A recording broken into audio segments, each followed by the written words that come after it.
अस्सलामुअलैकुम वरहमतुल्लाहि वबरकातुहू। जैसे कि पिछले वीडियो में हमने मश्क नंबर 1.2 के कुछ सवालात हल किए थे, तकरीबन 5 सवालात हल किए थे। आगे के सवालात 6 और 7वां आज हम इस वीडियो में सॉल्व करने वाले हैं।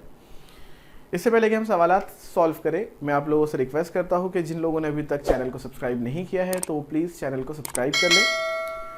पिछले वीडियो में जो एग्जाम्पल्स बच्चों ने नहीं देखे हैं, अगर उनके इनकम्प्लीट है तो वो आई बटन पर क्लिक करके पिछला वीडियो देख लीजिए। चलिए तो देखिए, जहाँ तक छठे सवाल का मामला है, छठे सवाल में हमें एक मसलस दिया हुआ है, मसलस MNP, और उस मसलस MNP में कुछ मालूमात दी हुई है और डायरेक्टली कहा गया है कि दी हुई शक्ल में QP की कीमत मालूम कीजिए।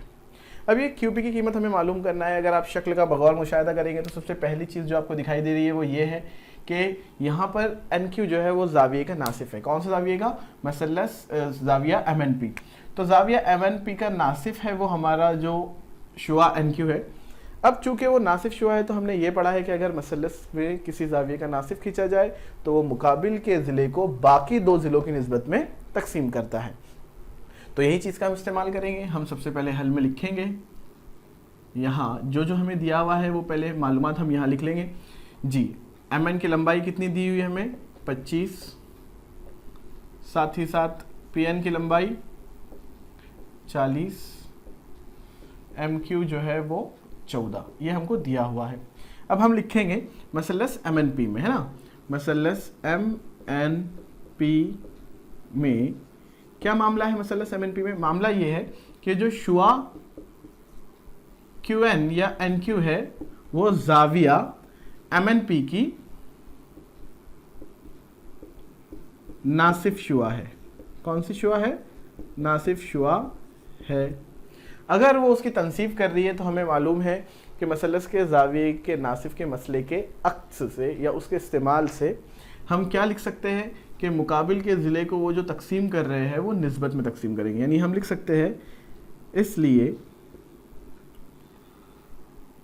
निस्बत देखिए कैसे बनाएंगे। ज़िलों की निस्बत पहले बना लेते हैं हम। तो MN बटे NP है ना, MN बटे NP बराबर रहेगा MQ बटे QP, MQ बटे QP, इस तरीके से। और यहाँ पर हम जवाब क्या लिखेंगे? जाविये के नासिफ का मसला, है ना, ये चीज़। अब चलिए बस हमें कीमतें रखना है और QP का जवाब निकालना है। MN की लंबाई कितनी है? 25। NP की लंबाई कितनी है? 40 बराबर MQ 14 है और QP पता करना है। 5 पंजे 25, 5 अट्ठे 40।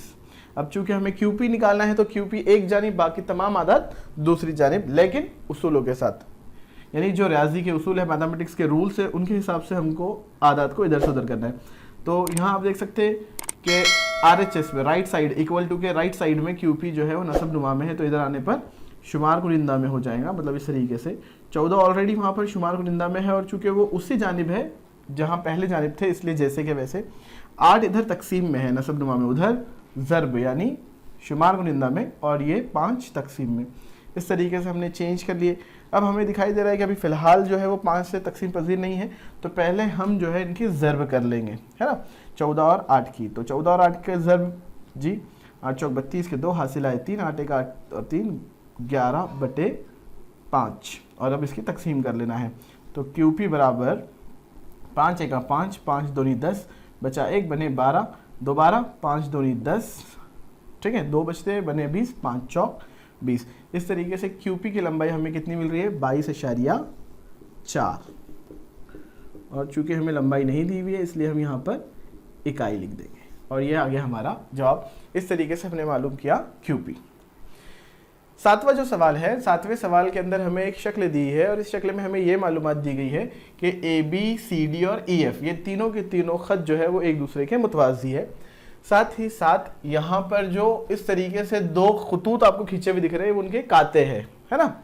अब हमने ये पढ़ा है कि अगर 3 मुतवाज़ी कतात हो और उनको कोई 2 ख़त खता करे तब बनने वाले कतात तनासुब में होते हैं। यानी हम क्या लिखेंगे? AC बटे CE बराबर रहेगा BD बटे DF। दरअसल में हमने सीखते वक्त इस तरीके से सीखा हुआ है, इसी शक्ल को बस थोड़ा घुमा दिया गया है ना। ये वर्टिकल फॉर्म में तो ये हॉरिजॉन्टल कर दिया गया है, बाकी तमाम चीज़ें जैसे कि वैसे है। तो यहाँ पर जब हम हल करेंगे तो हल में हम सबसे पहले लिखेंगे, यहाँ सबसे पहले जो हमें लंबाइयाँ दी हुई है वो लंबाइयाँ हम लिख लेते हैं। AC की लंबाई कितनी है 12, BD की लंबाई 8 और DF की लंबाई 4, इस तरीके से। साथ ही साथ और क्या कहा गया है, ये कहा गया है कि AB मुतवाज़ी है CD के और वो मुतवाज़ी है EF के, वो आपस में मुतवाज़ी है। अब वो अगर मुतवाज़ी हो तो हमने पढ़ा है मुतवाज़ी कतात को कता करने वाले कतात की खुसूसियत है ना। तो यहाँ पर हम उसी चीज़ का इस्तेमाल करेंगे। तो हम लिखेंगे चूँकि 3 मुतवाज़ी खुतूत को कता करने वाले कतात की खुसूसियत, हमें मालूम है कि ये खुसूसियत जो है वो हमने मुतनासिबत का बुनियादी मसला इसके ज़रिए से साबित की है, ये उसकी एक खुसूसियत है। इसलिए हम लिखेंगे AC बटे CE। लेकिन आपको ध्यान रखना है कि जो मुतवाज़ी ख़त होते हैं उनके कतात, आपको कंफ्यूज नहीं होना है। तो AC बटे CE बराबर रहेगा BD बटे DF। और जस्ट यहाँ पर आपको क्या रखनी है, कीमतें रखनी है। यहाँ पे 2 सवालात पूछे हैं, एक तो ये है कि x की कीमत मालूम करना है और दूसरे AE की लंबाई मालूम करना है। जहाँ तक x की कीमत का मामला है वो CE है, हम CE की जगह पर x रखेंगे अभी, तो हमें x की कीमत मिल जाएगी। और AE की कीमत निकालने के लिए हमें AC और CE की जमा करनी होगी। तो यहाँ पर AC बटे CE, तो AC की कीमत है 12 बटे CE है x बराबर BD कितना है 8 बटे 4। जो तकसीम पजीर है आप उनको यहीं से तकसीम कर लीजिए, 4 का 4, 4 दूनी 8। और बस आपको अमले तब्दील करना है। अमले तब्दील क्या करना है, x जो है वो उस जानिब जाएगा तो वो नसब नुमा में और 12 के बटे में इधर 2 आ जाएगा तकसीम में, तो 2 का 2, 2 छक्के 12। इस तरीके से x बराबर हमें क्या हासिल हुआ 6। ये हमारे 2 जवाबों में से एक जवाब है। आपको इसके नीचे ही लिखना है, चूँकि मेरे पास स्पेस नहीं है अभी फ़िलहाल बोर्ड पे, इसलिए मैं इसको राइट साइड में लिख रहा हूँ। अब हमें मालूम करना है AE, तो हम यहाँ लिखेंगे चूँकि AE क्या है, AE दरअसल में AC जमा CE है। क्यों, क्योंकि ACE ये तीनों के तीनों हम खत्ती नुकात है। जब इस तरीके से जवाब लिखा जाता है तो ये हम खत्ती नुकात को, कोलिनियर पॉइंट्स को रिप्रेजेंट करने का तरीका है। इसलिए AE बराबर AC 12 और CE की लंबाई यानी कितनी है 6, तो AE बराबर क्या रहेगा 18, है ना। यहाँ पर भी हमें किसी तरह की लंबाई नहीं दी गई है, इसलिए हम इकाई लिखेंगे। इस तरीके से हमने x और AE की कीमतें पता की, आप इसे नोट कर लीजिए जी।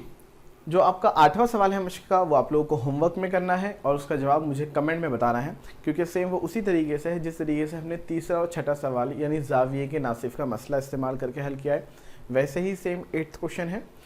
9th क्वेश्चन जो है वो भी उसी मसले के ऊपर डिपेंड है, लेकिन चूँकि यहाँ पे मुतगय्यरों का इस्तेमाल किया गया है, इसलिए मैं चाह रहा हूँ कि मैं खुद आपको समझाऊँ ये सवाल ये है कि हमें एक मसलस दिया है ABC, और उस मसलस ABC में BD जो है वो ज़ाविया ABC की नासिफ शुआ है, और बाकी तमाम जो ज़िले और कतात हैं इनकी लंबाइयाँ हमें x की सूरत में दी है, और सवाल पूछा गया है कि x की कीमत मालूम कीजिए जी। तो ये सवाल हम कैसे हल करेंगे, सबसे पहले हम लिख लेते हैं यहाँ, यानी जो हमें लंबाइयाँ दी गई है वो लंबाइयाँ हम सबसे पहले लिख लेंगे। तो देखिए लंबाइयाँ बोले तो हमें क्या क्या दिया हुआ है, अलग अलग ज़िलों के बारे में उनके मालूमात है। तो सबसे पहले हम वो लिख लेते हैं कि ज़िला AB, तो ज़िला AB की लंबाई कितनी है x, ज़िला BC की लंबाई है x जमा 5। साथ ही साथ जो कतात है, एक कता AD है उसकी लंबाई x नफ़ी 2 दी हुई है, और जो दूसरा कता है CD उसकी लंबाई हमें x जमा 2 दी हुई है, और x की कीमत मालूम करना है। यहाँ पर बिल्कुल भी डरने घबराने या टेंशन लेने की ज़रूरत नहीं है, बहुत ही आसान सवालात है। इसमें आपको सिर्फ करना क्या है, आपको ज़ाविये के नासिफ के मसले का इस्तेमाल करना है। सबसे पहले हम क्या लिखेंगे, चूँकि शुआ BD ज़ाविया ABC की नासिफ शुआ है, और ये चीज़ दरअसल में सवाल में भी दी हुई है हमें, और दिखाई भी दे रहा है शक्ल में। अब अगर वो उसकी नासिफ शुआ है तो उस बिना पर हम क्या लिखेंगे, AB बटे BC, मतलब बाकी 2 ज़िलों के निस्बत बनने वाले कतात की निस्बत के मुसावी। तो ए बी के सामने उससे जुड़ा हुआ कता कौन सा है, एक्स नफी 2, यानी अभी फिलहाल उसका नाम ए डी है। और बी सी इस जिले से सी डी। तो आपको सामने ये ट्रिक भी आप इस्तेमाल कर सकते हैं कि भाई इस कता के सामने वाला ये एक टुकड़ा और इस जिले के सामने वाला ये टुकड़ा, सेगमेंट जिसे कहते हैं अंग्रेजी में, वैसे आपको लिखना है। और यहाँ पर आप जवाब लिखेंगे जाविये के नासिफ का मसला, है ना। ये लिखने के बाद हम सीधे कीमतें रख देंगे उसमें। कीमतें क्या रखेंगे, ए बी एक्स है, बी सी जो है वो एक्स जमा 5 है, ए डी जो है वो एक्स नफी 2 और सी डी जो है वो एक्स जमा 2। इस तरीके से हमने उनकी कीमतें रख दी है। अब क्या करना है, हमें एक्स की कीमत मालूम करनी है। यहाँ पर एक्स की कीमत मालूम करने के लिए बराबर की निशानी और बराबर के दोनों जानिब दो फ्रैक्शन से कसरे हैं, उन कसरों का हम तिरछा ज़र्ब करेंगे। और कैसे लिखेंगे, एक्स मतलब ये वाला ज़र्ब करेगा इसके साथ इस तरीके से, तो एक्स ज़र्ब एक्स जमा 2 बराबर ये और इस कसर की आपस में जमा होंगी, यानी एक्स नफी 2 ज़र्ब एक्स जमा 5। इनकी ज़र्ब कैसी करनी है, दरअसल में हम इनके ब्रैकेट्स ओपन करेंगे। मतलब क्या होगा मामला, एक्स ज़र्ब एक्स, जब ये एक्स जो है वो एक्स के साथ ज़र्ब करेगा तो एक्स कुवत 2 जमा एक्स ज़र्ब 2 के साथ, देखिए पहले इसके साथ ज़र्ब हुआ अब इसके साथ ज़र्ब हो रहा है, 2 ज़र्ब एक्स 2x बराबर। वैसे ही यहाँ पर भी वैसे ही ज़र्ब होंगी। सबसे पहले x ज़र्ब करेगा इन दोनों अरकान के साथ, है ना। तो क्या होगा मामला, x ज़र्ब x x कुवत 2 जमा, क्योंकि जमा का x है और 5 भी जमा का है, 5 ज़र्ब x 5x। अब यहाँ क्या होगा, ये जो नफ़ी के 2 है वो x और 5 के साथ ज़र्ब करेंगे। जो निशानियाँ मैं बना रहा हूँ आपको समझाने के लिए बना रहा हूँ, आपको इस तरह की निशानियाँ नहीं बनानी है, आप समझने के लिए लिख सकते हैं लेकिन इम्तिहान में नहीं लिखना है। नफ़ी 2 ज़र्ब x नफ़ी 2x और नफ़ी ज़र्ब जमा नफ़ी 2 पंजे 10। इस तरीके से इनका एक्सपांशन हासिल हुआ। अब यहाँ पर चूंकि x कुवत 2 इक्वल के दोनों साइड है तो वो कैंसिल हो जाएंगे। अब हमें यहाँ क्या करना है, x वाले अरकान एक जानिब और बाकी तमाम दूसरी जानिब। तो वो क्या ऐसे होगा, 2x और यहाँ पे 5x नफ़ी 2x 3x और वो जमा के 3x जब इधर आएंगे तो नफ़ी के 3x और उधर रह जाएगा नफ़ी का 10। अब हमें पता है 2x नफ़ी 3x, 2x नफ़ी 3x जब हम करेंगे तो वो होगा नफ़ी x बराबर नफ़ी 10 और नफ़ी नफ़ी कैंसिल।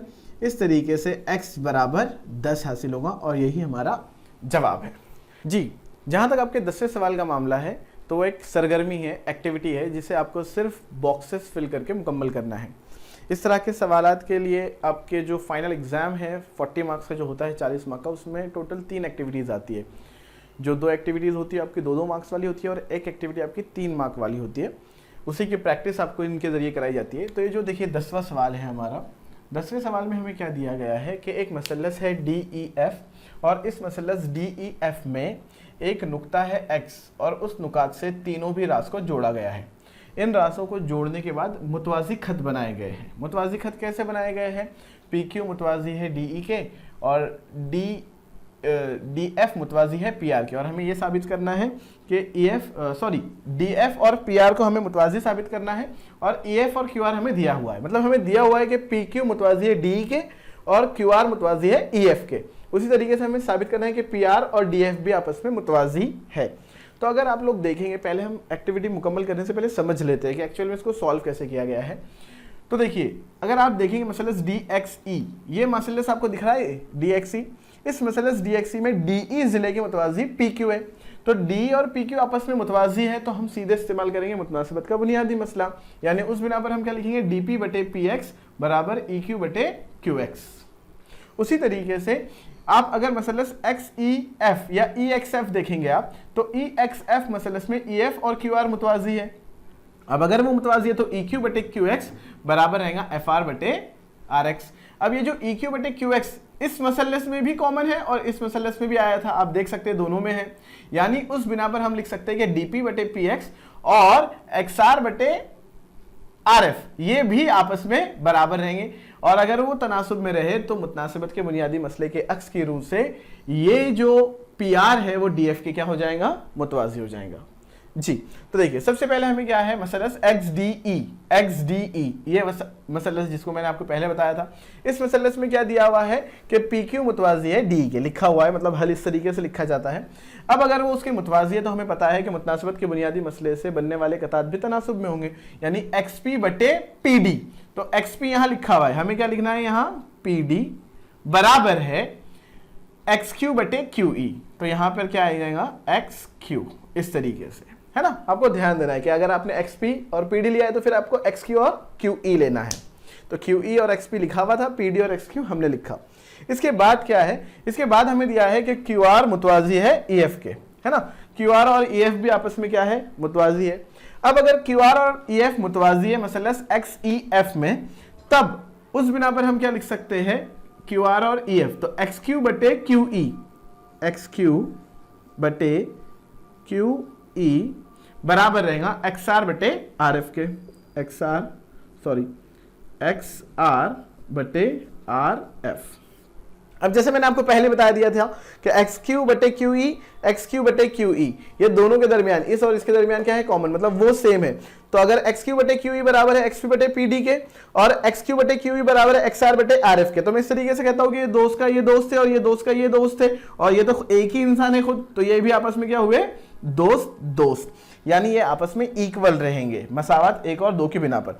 यहां पर कुछ बॉक्सेस जो राइट साइड में है रीजंस के, वो भी हम कंप्लीट करते हैं। ये QR मुतवाजी है EF के, ये हमें क्या है, दिया हुआ है पहले से, तो हम यहां लिखेंगे दिया हुआ है क्योंकि सवाल में मौजूद है। साथ ही साथ ये जो निस्बतें हमने लिखे मुतवाजी होने के बाद, ये किस बिना पर लिखे, मुतनासिबत का बुनियादी मसला। तो यहां हम लिख देंगे मुतनासिबत का बुनियादी मसला, है ना, इस तरीके से। ये भी मुतनासिबत का बुनियादी मसला, इसका शॉर्ट फॉर्म लिखा है मैंने, वक्त बचाने के लिए लिख दिया। इस तरीके से आपको मुकम्मल लिखना है। अब जैसे मैंने आपको बताया कि दोस्त का दोस्त आपस में दोस्त, इस बिना पर हम क्या लिख सकते हैं कि XP बटे PD बराबर रहेगा XR बटे RF के। तो यहाँ XR और यहाँ RF। तो अगर आप देखेंगे XP बटे PD बराबर है XR बटे RF, ये दरअसल में किस मसलस के अंदर मामला हो रहा है, XFD या XDF, दिख रहा है आपको ये मसलस। अब अगर उसके अंदर अजला तनासुब में है, अजला के कतात, यानी वो जिले आपस में क्या रहेंगे, मुतवाजी, तो इस बिना पर यहाँ पर लिखा है कि मुतवाजी है। और इस तरीके से आपको ये एक्टिविटी मुकम्मल करनी है। यहाँ हमारे 10 सवाल इस तरीके से मुकम्मल होते हैं। जहाँ तक आपका आखिरी सवाल है 11वां सवाल, ये भी सवाल बड़ा आसान है, उस पर स्टार दिया गया है, इसका मतलब ये नहीं कि वो हार्ड है। मसलस ABC में AB मुतवाजी है AC के, जाविया B और जाविया C के नासिब ज़िला AC और ज़िला AB को बिलतरतीब नुकात E और D पर कता करते हैं, तो साबित कीजिए कि ED मुतवाजी है BC के।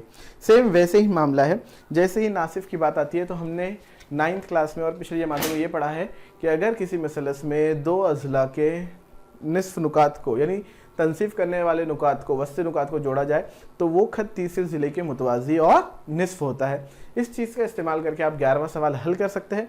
तो बिल्कुल आप 11वां सवाल हल कीजिए, घर पर अच्छी तरीके से पढ़ाई कीजिए। जब तक के लिए अल्लाह हाफिज़।